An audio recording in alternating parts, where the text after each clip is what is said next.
cutting Betty Lane in the barbershop. And the next day, Julia brought brownies. It was John's birthday. Gave everybody John glasses. It was very cool. First of all, what kind of brownies? And chocolate brownies with full of walnuts. He didn't like birthday cake. So no weed, nothing like that. No. Okay.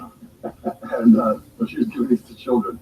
And so that was really great. And I thought, what can I do to celebrate George's birthday? He's coming up 75th in a couple of years. Yeah. And I've done an album of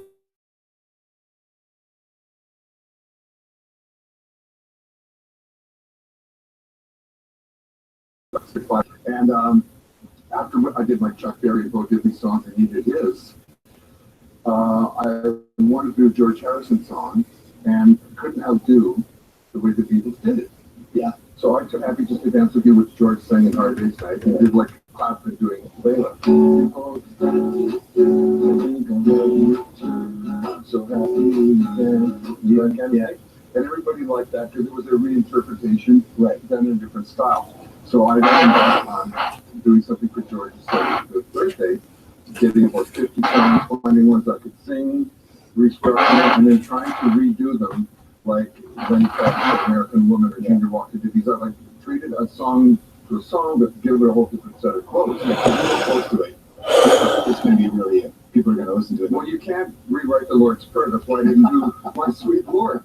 But in some, we've sprinkled George's solos in different songs. Right. So we do a different song in here, you'll hear, and it's over a different song. So Don't Bother Me are one of George's lesser known songs.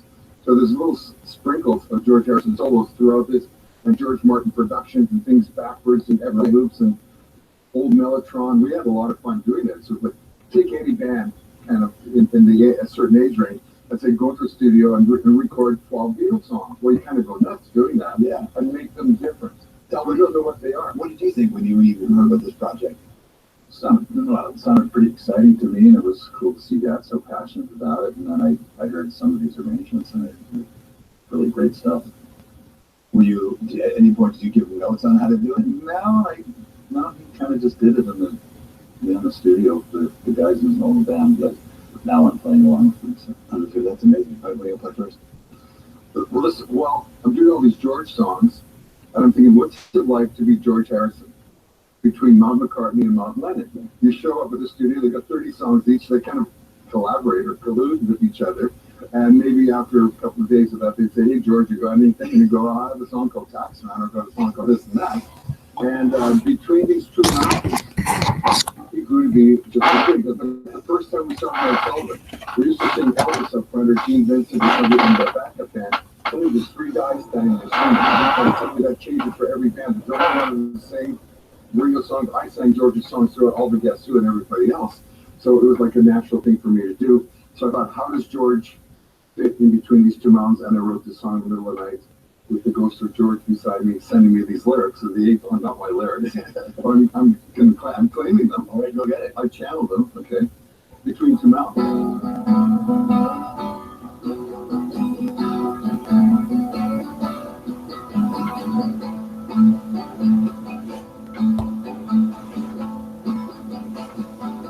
You guys are listening to Randy Bachman on Strombo.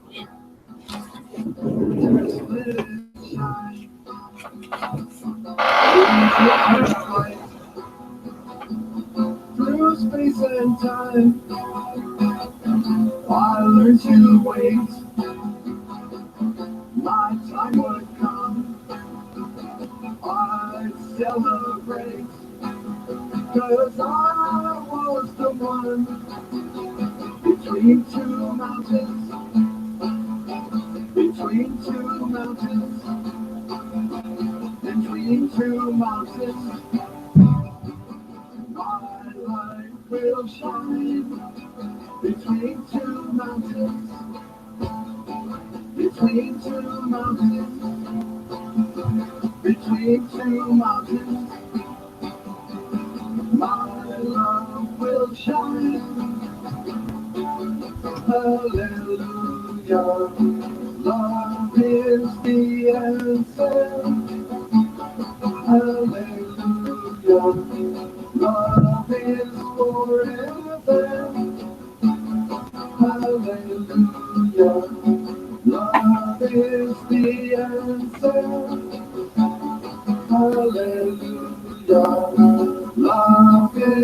forever.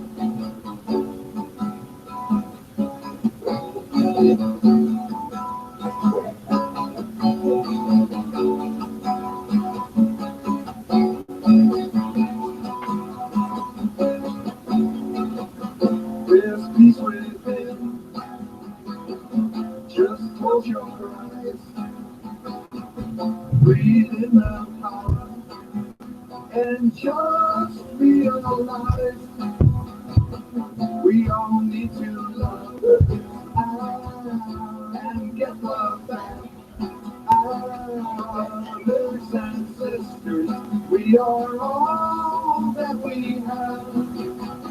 Between two mountains, between two mountains, between two mountains,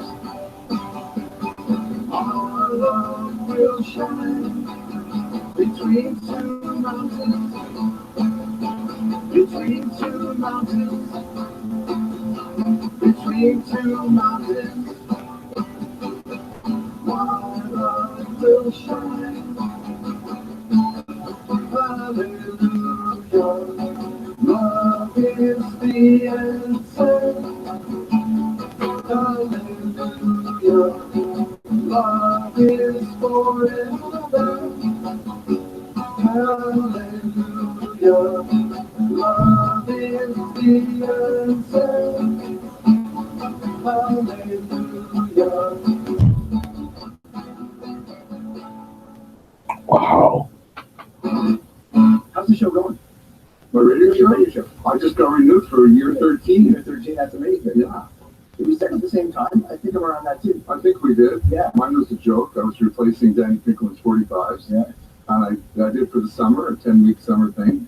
I lost $600. Had to rebuy vinyl because all mine was cracked right. And then we had to work to rule a strike. And they called and said, can we do your, can we rerun your 10 radio shows? I said, sure. Can I get any more money to sit down and do all the shows? And we'll go ahead and run them. Yeah. And then they did the fall book and took the rating and said, well, you're the number one show. Do you want to do this all year long? And I said, you mean a real JOB? Yeah, yeah. A real job? My dad would be so proud. Kept saying, get a real job. And so that just started out, and here I'm year 13 now. That's the opposite of how you were him, because when I interviewed Tal back in the day, Tal told me that you called him and said, quit school, be a musician. Get out of school. I think you said, don't play in your rugby family team because it's going to mess up your guitar. Oh, you mess up your fingers and all that. Yeah, well, it was more than the family Well, he was doing like a real rugby, like his Person. sporting life.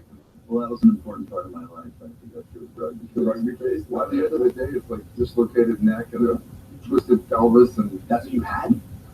No, I didn't have that. yeah, concussion. Making the story a little bit better. Well, I mean, I did get banged up. You always do. Did it hurt your guitar fingers? I did break things. Why was it important rugby? Well, you know, it's kind of a long story, but you know, I'm trying to think of how to make it concise. Well, you know, I just got divorced and, you know, things happened. So I was like, yeah, You need a salesman like that was the time to go smash people. Yeah. We What get can I say? not everyone call them. Please, they clap. Two guys collide, they clap. Listen, that's the thing. That's the moment when you decide, okay, I'm looking at my life and I'm thinking, I need to change this up dramatically. I need to go play rugby. Have you played rugby before? No. Well, I didn't show up and, you know, you're in. So. And then when did you tell him? Well, I grew up playing violin, so you can't play baseball because you bend your finger back, you can't play. Right. And then that stayed with me all through guitar years. You hurt your fingers, so it's really great. No hammering, no sawing, you know, all that stuff. That sounds like an I excuse. remember I can't do dishes. I'll take the calluses off my fingers. She brought me my own rubber gloves. It's a dishes, you know. That's exactly right. He was constantly trying to keep you connected to music. Did you always want to be connected to it?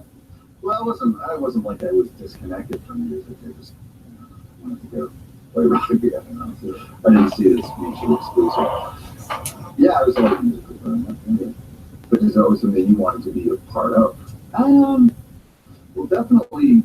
Well, I mean, I have lots of other interests, but yeah, I mean, that was the decision I made when I was young. And I felt like I was, you know, I maybe have some talent in that area. I wanted to see what would happen.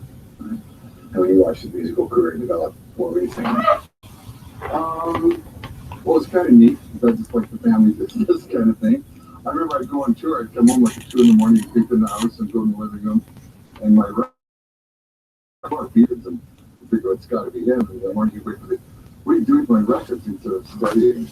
Right? And then he'd sit down and play piano like Keith Jarrett, and then he'd play drums like, like John Bonham. He'd start to play guitar like Joe Bass, I think Van Halen. It was like a very natural musical ability he had, and start singing and writing. I mean, you were on the road for so much of the childhood. It must be really nice to have this kind of thing. Yeah. I was looking at radio show my daughter for like based my social media and stuff. She's here filming, taking pictures. That's right. Yeah. It's a nice family affair. Yeah. What do you want to play now? We're gonna take a George song. Yeah. And reinvent it. I'm not even gonna tell you what it is. Okay. But when we start to sing along, I want you to sing along. Okay. This is the thing we do with the audience, right? Okay. Ready?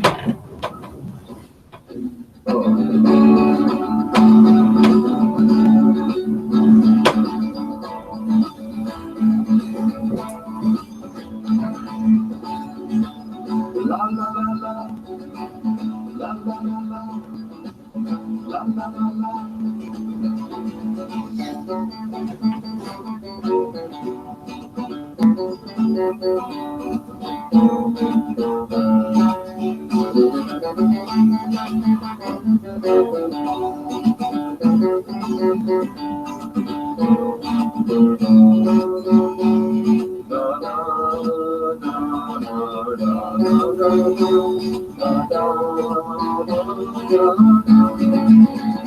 Though you got away this morning, you'll be back again tonight, telling me there'll be no next time if I just don't treat you right. You'll never leave me, and you know it's true, 'cause you like me too much and I like you. Yes, you like me too much and I like you. You tried before to leave me, but you haven't got the nerve to walk out and leave me lonely, which is all that I deserve. You'll never leave me, and you know it's true, 'cause you like me too much and I like you. Yes, you like me too much and I like you. I really do. And it's nice when you believe me. If you leave me, I will follow you and bring you back where you belong. 'Cause I couldn't really stand it. I admit that I was wrong. I wouldn't let you leave me 'cause it's true. 'Cause you like me too much and I like you. Yes, you like me too much and I like you.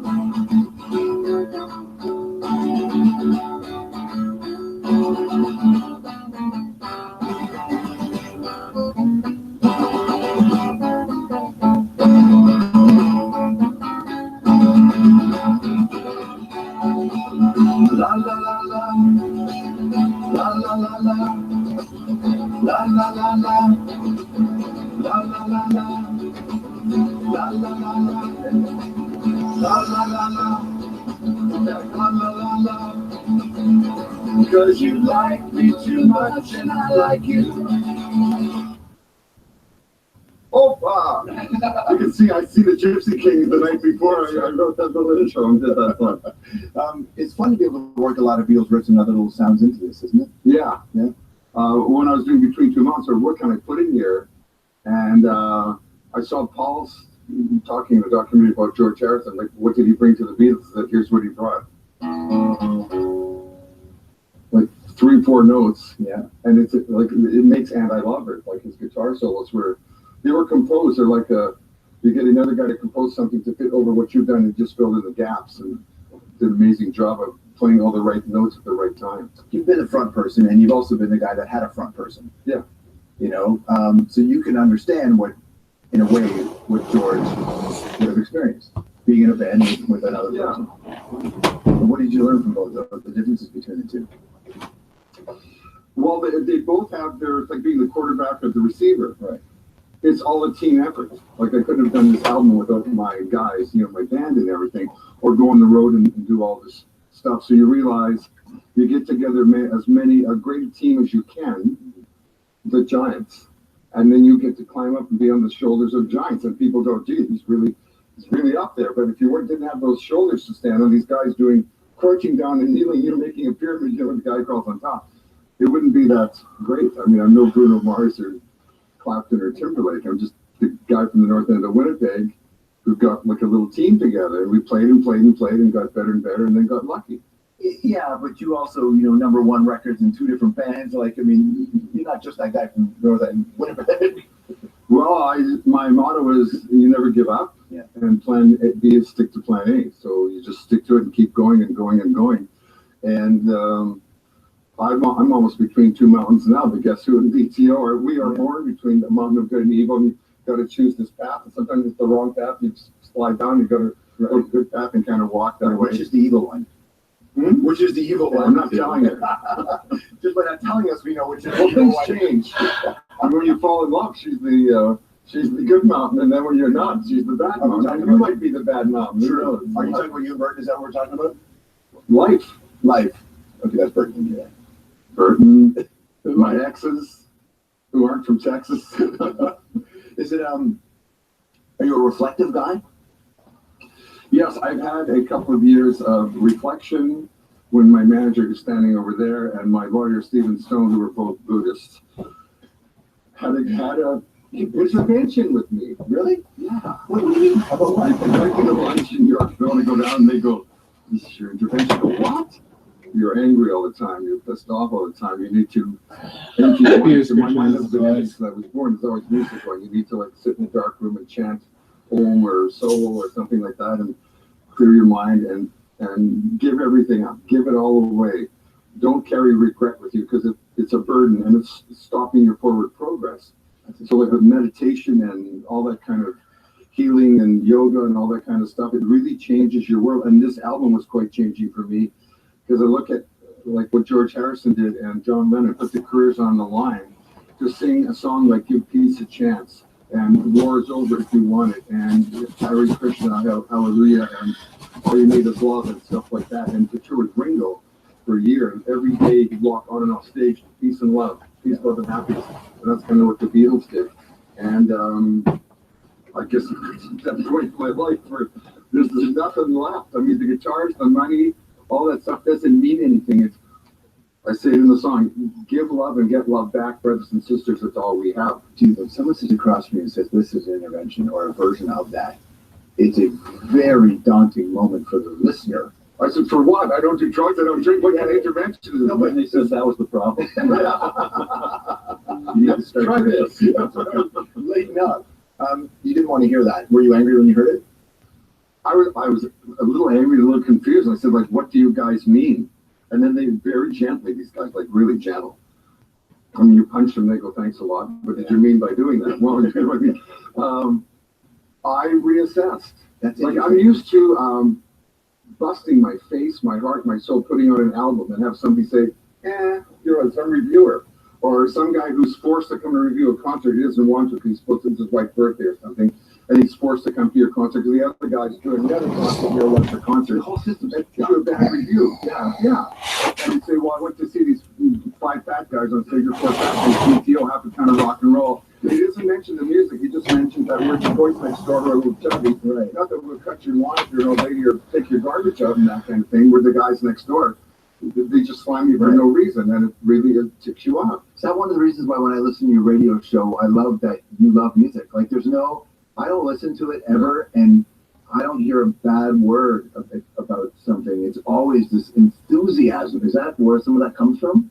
Yeah, I try to find good in everything. My cup is always half full, and still. But that's new. The half full thing is new. I kind of always felt that, but then when it was really brought to my attention that I needed to work on that, because as you go throughout life and you're walking on glass and it's kind of okay, and suddenly you realize I'm bleeding. Yeah. It's either your feet or your heart or your mind or something. And I've had several health issues. So did my band.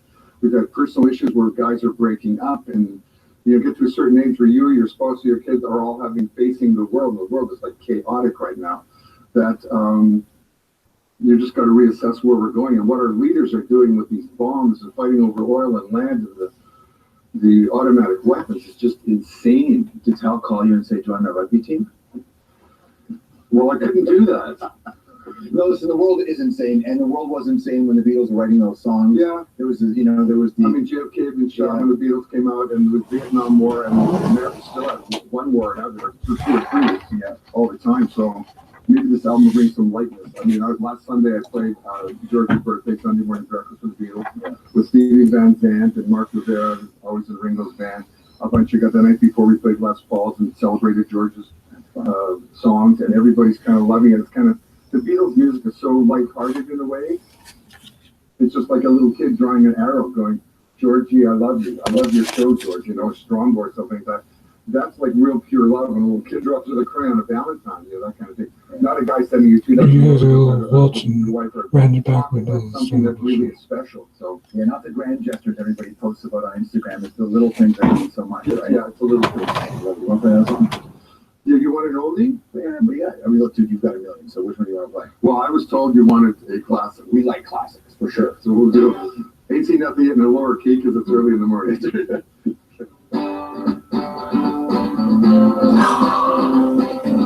Oh, we're even out of tune. Not like the original. I met a devil woman. She took my heart away. She said I had it coming to me, but I wanted it that way. I think that ain't love is good love. So I took what I could get. Yes, I took what I could get. She looked at me with big brown eyes. Said, you ain't seen nothing yet. But baby, you just ain't seen nothing yet. There's something that you're never gonna forget. But baby, you just ain't seen nothing yet. And now I'm feeling better. 'Cause I found out for sure. She took me to the doctor. And he told me I was cured. And here's what he said. He said that any love is good loving. So I took what I could get. Yes, I took what I could get. And then she looked at me with the big brown eyes and said, you ain't seen nothing yet. But baby, you just ain't seen nothing yet. Here's some loving that you're never gonna forget. But baby, you just ain't seen nothing yet.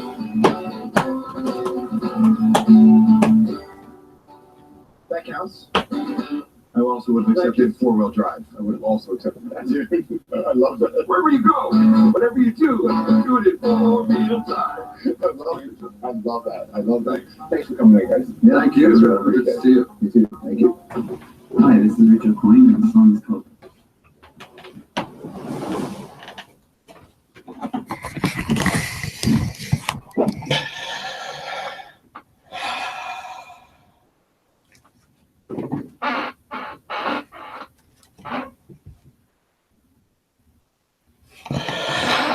Let me shoot what you guys just heard. When not 9-0 thinking, what was your reaction? Or you were just kind of like, are you doing it? Okay, I was checking out Strombo Show's Twitter. Shout out to George. Looks like you're watching. And I'm looking and saying, okay, who he has this week. Because he has a show every Sunday night. I was just like, I hope he has somebody that just like takes over the top. And when it said Randy Bachman and son Ty Bachman, I was just like, I felt like I just fell on my chair, legit. I mean, when seeing this guy, Randy Bachman, the Godfather, a storyteller, singer-songwriter, Bachman Order, guess who? We all know who he is. We all listen to his work. And I was just like, coincidentally, it was just like,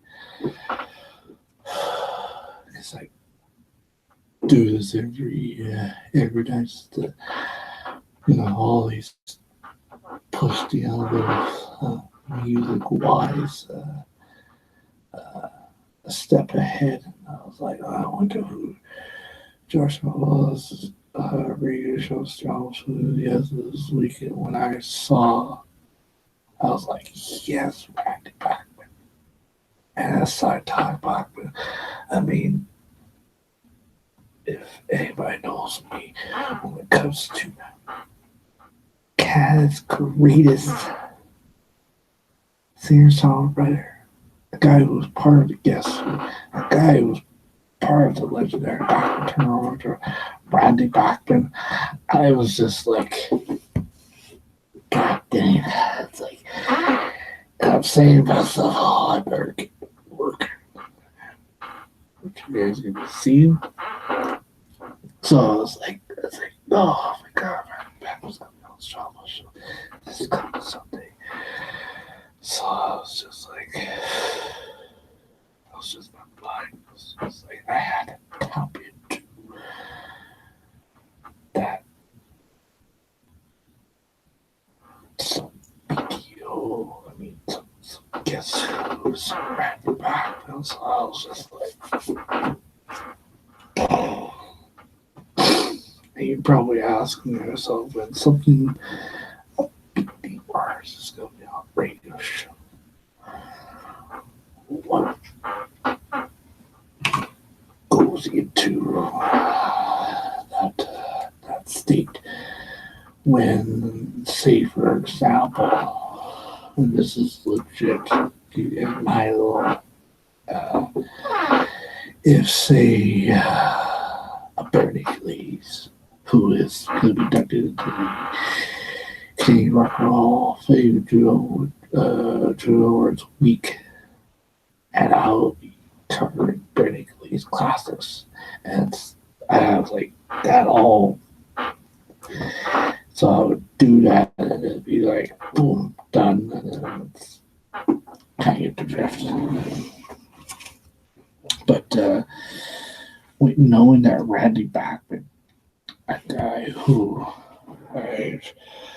sit under that learning tree, listen to Bachman Turner or Guess Who, and I was just like, oh my God. And then with his radio show, CBC Radio 2, I was just like, wow, it's like, and hearing now this radio show, and I was just so like, oh my God. Randy Bachman's my all-time favorite Sunday night. It's just like, you learn something new when you're listening. Randy Bachman. Enough said. Guy is one of my all-time favorites. He's the guy who love him. Thousands of fans who know him, listen to his work with Guess Who, BTO. Now with this, he quite learned so much. People ask me, how do you pick up on music just like that? And I, leave you with this. Because when I started listening to music at a very young age, I mean, I started listening to bands like Metallica, and I was just like, oh, what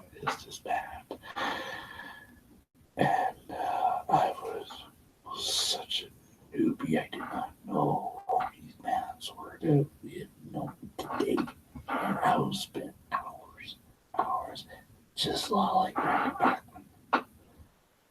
You quite listen to hits, classics from bands like Metallica. I was just like, I was rocking strapped. Shout out to ENC's Pod Austin's Edge, Adam Copeland, WWE Hall of Famer, and then listen to all these great bands that like the Helica's, Megadeth, Godsmack, you name it, Aerosmith.